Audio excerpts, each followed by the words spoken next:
అద్భుత. మన మండి తయారైంది. ఇప్పుడు ఒక కిసిక్ అని ఒక ఫోటో తీసుకుందాం. ఎప్పుడో చిన్నప్పుడు చదివిన సూక్తి గుర్తొచ్చింది, కోటి విద్యలు కూటి కొరకే అని. సూపర్.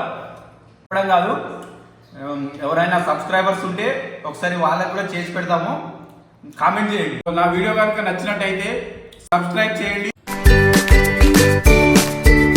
ధనియాలు, ఇలాచి, మిరియాలు, జీలకర్ర, సాజీరా, చెక్క, లవంగాలు, బిర్యానీ పువ్వు చాలు చాలు చాలు అన్ని వేసి మనము మిక్సీ పట్టుకోవాలి నీట్గా.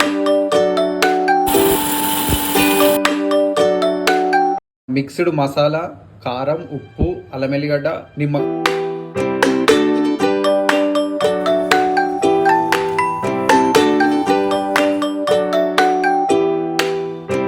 పెట్టుకున్నాం కదా. గిన్నెలో 1 గ్లాస్ బాస్మతి రైస్కి 1.5 గ్లాస్ వాటర్ వేసుకోవాలి.